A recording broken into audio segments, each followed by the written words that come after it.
바울이 에베소에 보낸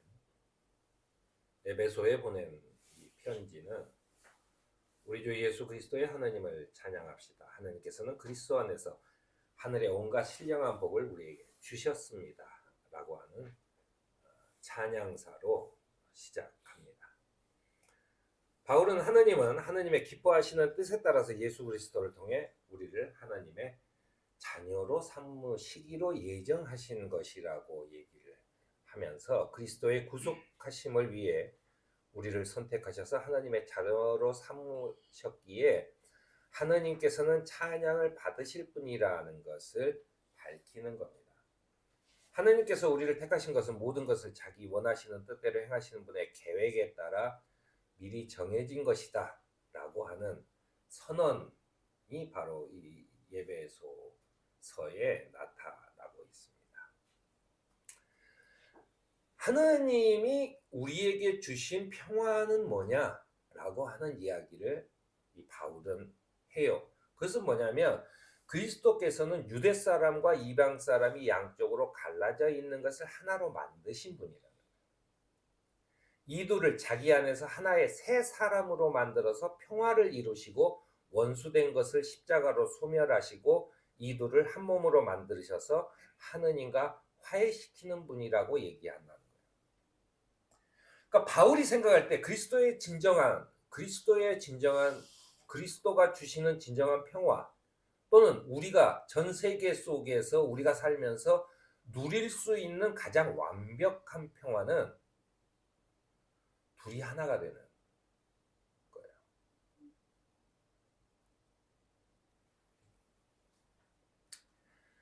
그러면서 나중에 가면은 사도 바울의 그 에베소서 6장에 보면은 이제 이런 마지막 인사를 전하면서 이런 얘기를 합니다. 하느님과 주 예수 그리스도께서 성도들에게 평화를 내려주시고 믿음과 더불어 사랑을 베풀어 주시기를 빕니다. 우리 주 예수 그리스도를 변함없이 사랑하는 모든 사람에게 은혜가 있기를 빕니다. 라고 하는 인사를 합니다. 여기에서 이 사도 바울이 그냥 우리가 이제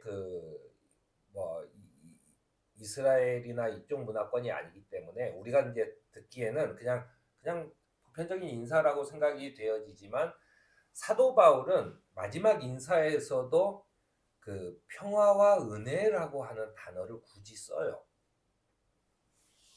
이 평화와 이 은혜라는 단어는 뭐냐면 유대인들과 헬라인들의 그 인사법을 동시에 같이 쓰는 겁니다. 우리가 알다시피 유대인들은 샬롬 하는 이 평화를 인사로 씁니다. 그런데 헬라인들은 무슨 인사를 하냐면 카리스라고 하는 인사를 해요. 그 은혜라는 뜻이에요. 그러니까 두 문화권의 인사를 동시에 같이 전하는 겁니다. 그러니까 그것이 진정한 평화라는 거죠. 물론 이제 이 샬롬은 우리가 잘 알고 있죠. 이스라엘 사람들이 무차별하게 그 애들을 죽이면서도 자기네들은 이 샬롬을 외치는 그런 상황을 지금 우리가 계속 보고 있습니다. 근데 이 카리스라고 하는 은혜라고 하는 것은 이거는 은혜입니다라고 하는 그 인사는 매우 중요하다라고 하는 얘기죠. 그래서 하여튼 유대와 헬라인들의 그 전반적인 그 당시에 큰 축을 이루는 두 문화의 인사를 동시에 하고 있다. 그것이 바로 하나를 이루는 것이다라고 하는 것입니다. 그러면서 평화를 이루기 위해서 하나가 되는 것은 어떻게 해야 되는지에 대한 이야기를 해요. 그러면서 이제 여러분도 전에는 허물과 죄로 죽었던 사람이라고 얘기합니다. 그때는 육신의 정욕대로 살고 육신과 마음이 원하는 대로 행했으며 나머지 사람들과 마찬가지로 날 때부터 진노의 자식이었다라고 얘기해요.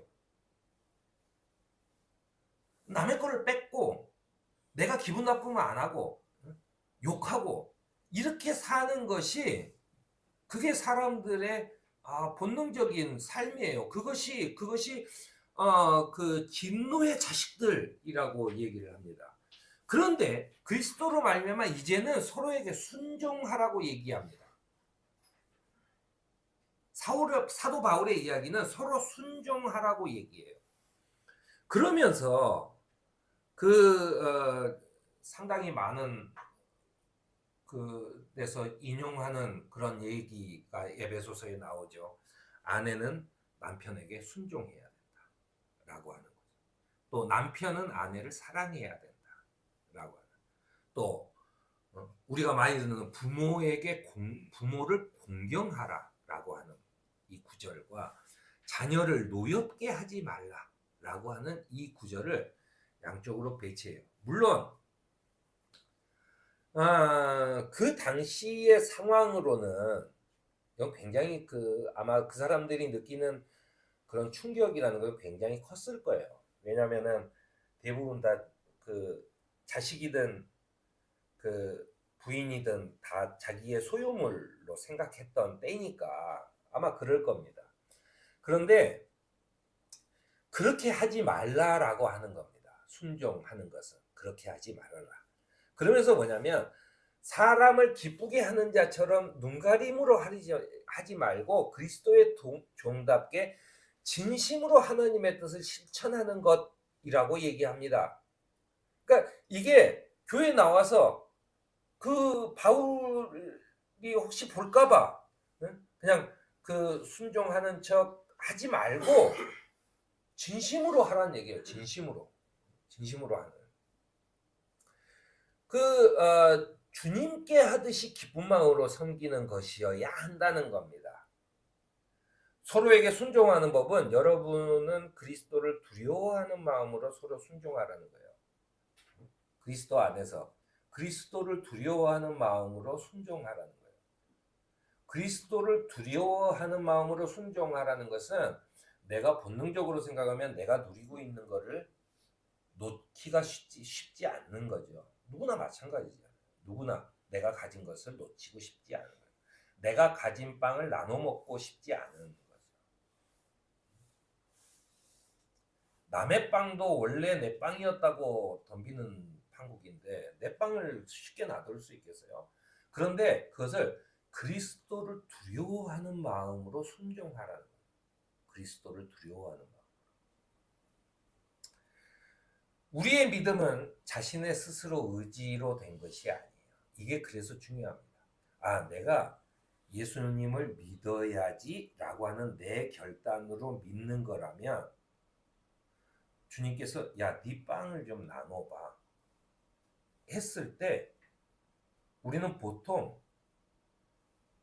순차적으로 차등적으로 이렇게 생각합니다. 내가 좀 더 많으면 나눌게. 뭐 이런 식인 거죠. 내가 좀 더 여유가 있으면 나눠줄게. 뭐 이런 식인 겁니다. 그런데 사도 바울은 아니라는 거예요. 니네가 결단해서 된 게 아니라는 거예요. 그게 그래서 중요합니다. 아니, 나는 분명히 내가 뭐 이렇게 생각해 보니까 교회 다니는 것도 괜찮을 것 같은데 해서 내 의지로 나왔는데 왜 교회 가면 네 의지가 아니라 하느님께서 너를 불렀다라고 강조하는가? 라고 하는 이유는 뭐냐면 사도 바울은 하느님께서 주신 거라는 거예요. 그 믿음조차도. 그래서 내가 그렇게 믿게 되는 것은 하느님께서 나를 불러서 나를 특별한 존재로 삼으셨다는 거예요. 예전에는 율법이 지배할 때는 이 DNA적으로 내가 이 유대 민족이어야만 선택을 받은 거였는데 예수 그리스도로 말미암아 나는 그 사람들하고 피 한 방울 섞이지 않는 이방인이지만 이제는 나도 하느님께서 부르셔서 나에게 너는 내가 선택한 백성이다라고 얘기하셨다는 거예요. 그렇게 백성으로 삼으셨다는 거예요. 이거는 하느님께서 주신 것이며 이 믿음을 이해하려면 복음의 비밀, 이 말을 씁니다. 복음의 비밀. 그 복음의 비밀은 뭐냐? 그리스도 안에서 미리 세우신 하느님의 신비한 뜻, 이것을 알아야 된다라고 하는 거예요. 당신들이 이거 신비한 뜻을 알지 못하면 당신의 의지대로 믿는 것도 그게 믿는 게 아니에요. 우리가 보통 어떨 때 보면 30년을 교회 다닌 사람이나 이제 막 교회 다닌 사람이나 기도하는 내용이 똑같아요. 그게 뭐냐면 자꾸 자기의 가진 것을 좀 더 많이 해달라 그러고 뭔가를 자꾸 달라고 해. 계속 그런 식의 기도예요. 30년을 다녀도 우리가 생각해 보면 하나님한테 30년을 졸랐는데 안 들어주는 것은 그건 그만 다녀야 되는 거 아니에요? 그건 그만 다녀야 되는 거지. 아니 30년을 졸랐는데도 안 줬다는 것은 그런데 끊임없이 다니면서 졸라대요. 하느님의 신비한 뜻이라고 하는 거죠. 그 신비한 뜻이 뭐냐라고 하는 것을 알아야 된다라고 하는 겁니다. 왜 사도들은 그렇게 순교를 당하면서도 기쁜 마음으로 죽었는가? 왜 로마에서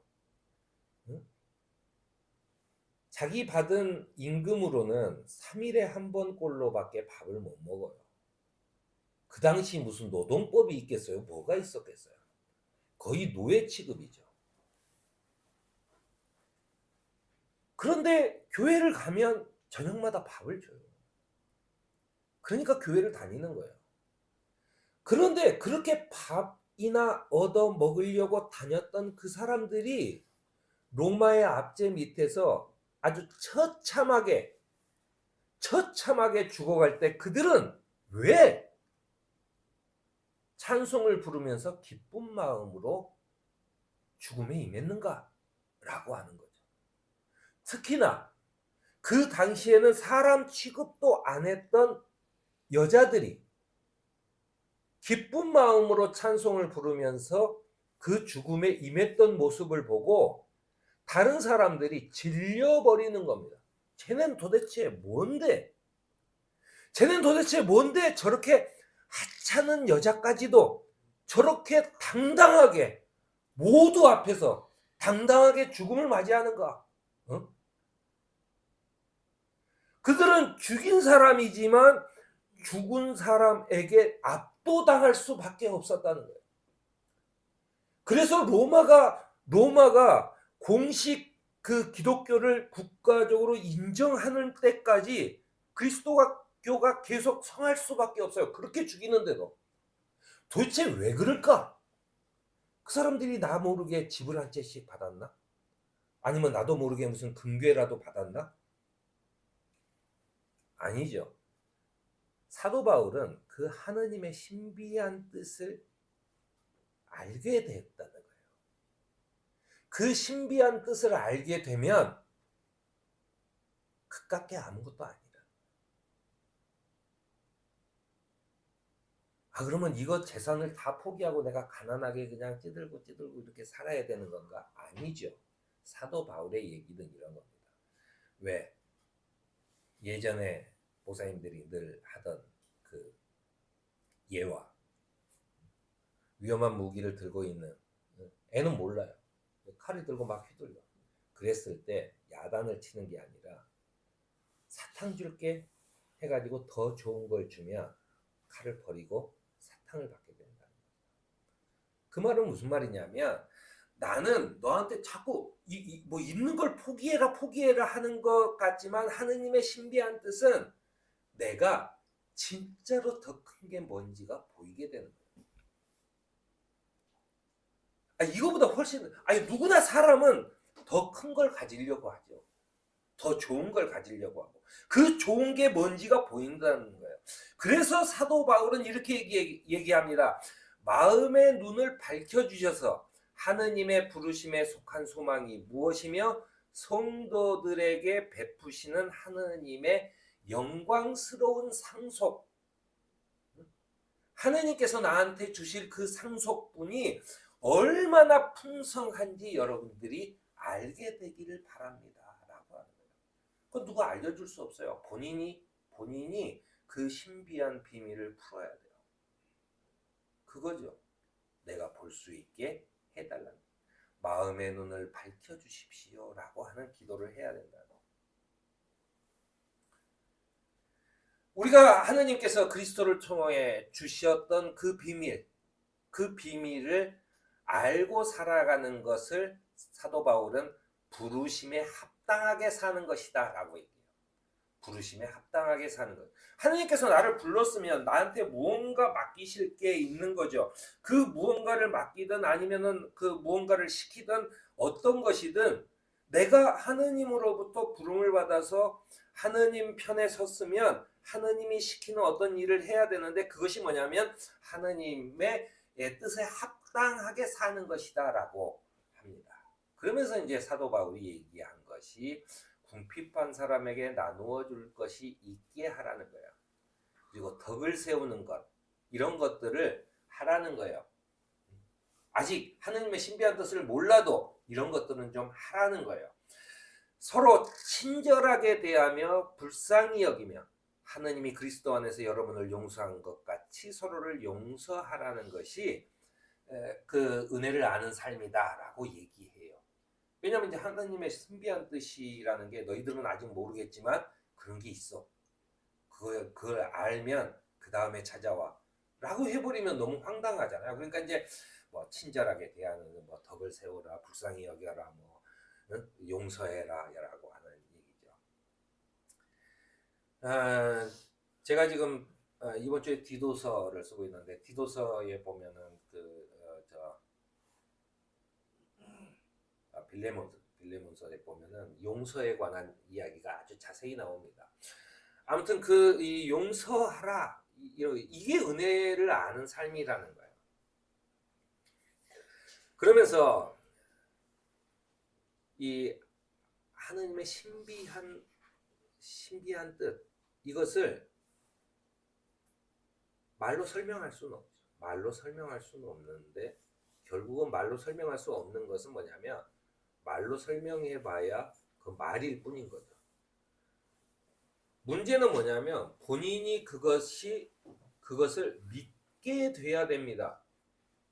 그러니까 내가 여러 사람한테 보통 그러죠. 야 이거 투자하면 굉장히 돈 돼. 이거 이자율도 높고 뭐하고 하죠. 그거 믿고 했다가 저기 있잖아요. 사기를 당하거나 아니면은 뭐 일부 이익을 얻거나 뭐 이렇게 되는 거죠. 아니면 처음에 이익을 받는 척 하다가 그 다음에 큰 돈 걸고 이제 사라지는 경우도 있고 뭐 그런 거잖아요. 우리가 하느님의 신비한 뜻이라고 하는 것도 마찬가지로 있는 거예요. 근데 다른 점이 있으면 그거를 믿게 되는 것도 하느님의 뜻이었다는 거예요. 하느님이 나를 믿게 만들어줬기 때문에 그걸 믿는다는 거예요. 그리고 그것이 내가 신비한 뜻이 보이면 나는 다시 선택하라고 해도 더 좋은 것, 그것을 선택하겠다라고 하는 거예요. 바로 그거. 그러면서 바울은 당신들은 지금 신비한 뜻에 대해서 느끼지 못하겠지만 주님이 주신 힘찬 능력으로 굳세게 되라고 얘기합니다. 그 신비한 뜻을 알아차릴 때까지 당신들이 무장하라고 얘기합니다. 그 무장을 하라는 것은 뭐냐면 악마의 관계에 맞설 수 있도록 하느님께서 주시는 온몸을 덮는 갑옷을 입고 하느님이 주시는 무기로 완전히 무장하고 진리의 허리띠로 허리를 동여매고 정의의 가슴막이로 가슴을 막고 버텨라, 이렇게 권면하는 겁니다. 또한 발에는 평화의 복음을 전할 채비를 하고 믿음의 방패를 손에 들고 구원의 투구를 받고 성령의 검, 곧 하느님의 말씀을 받으라 얘기합니다. 그렇게 완전 무장을 하라는 거예요. 완전 무장을 하고 버텨라.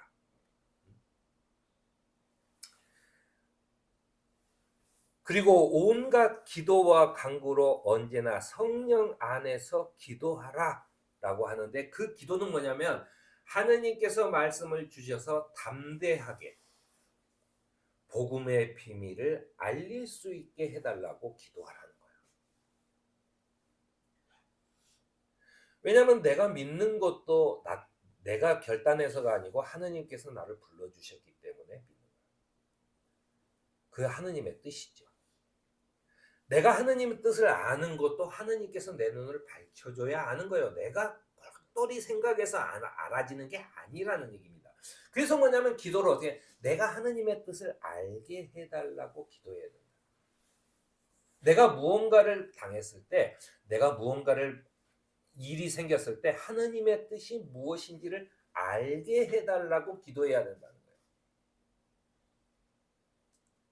내가 이것으로 몇 퍼센트의 수익을 내게 해주세요라고 기도하는 것은 내 뜻이고, 내가 어떤 손해를 보거나 또는 어떤 일을 준비하기 위해서 선택을 해야 될 때 하느님의 뜻이 무엇인지를 알게 해달라는 거죠. 그거는 뭐냐면 다른 말로 하면 나에게 하느님의 그 신비한 뜻을 알게 해주셔서 뭐가 나한테 더 큰 건지 알게 해달라는 겁니다. 그게 내가 선택해야 되는 것이 뭐가 더 나한테 유익이 되고 뭐가 나에게 평화. 주님의 부르심은 그분이 우리에게 주시는 은혜라고 강조하는 바울은 우리가 부르심에 합당한 삶, 곧 은혜를 아는 삶, 그래서 기쁨으로 서로를 섬기는 삶, 담대하게 그런 삶을 살도록 권면하고 있음을 기억하는 저와 여러분이 되기를